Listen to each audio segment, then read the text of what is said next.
আমি দুটো গণেশ করেছি বন্ধুরা। এইরকম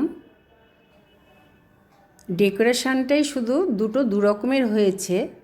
গণেশের মুখ করেছি দুটো, একই প্রসেসে করেছি, তাই আমি একটা দেখাচ্ছি বন্ধুরা। সাজানোটা যত সুন্দর সাজানো যাবে ততই ভালো লাগবে, এর থেকে কম সাজালেও হয়। এই যে কাপড়টা যে করছি ভাঁজটা একদিকে কিন্তু সামান্য একটু বড় আছে, আর আমি এটা কিন্তু হাতে সেলাই দিয়ে নিচ্ছি, বড় বড়ই সেলাই দিলাম।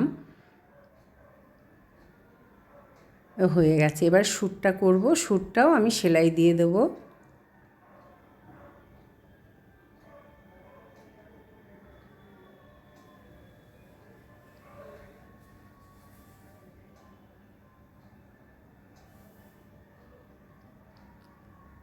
এইভাবে টিসটা দিয়ে দিলে ভালো হয়, খুলে যাওয়ার সম্ভাবনা থাকে না।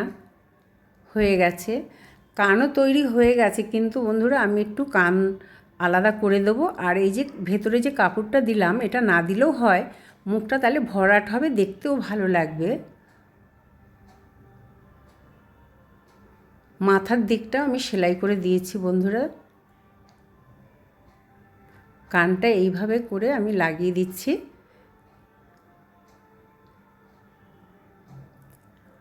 এই টাওয়ালের আলাদা কান করতে হয় না, কিন্তু আমি করলাম।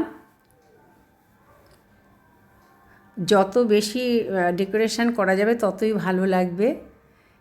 আমি এই টিপগুলো দিচ্ছি, এই টিপে না আঠা ভালো থাকে না, আমি ওই জন্য ফেভিকল ব্যবহার করছি।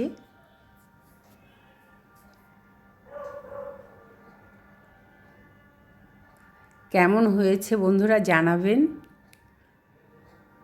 এইভাবেও আপনারা করতে পারেন বাড়িতে।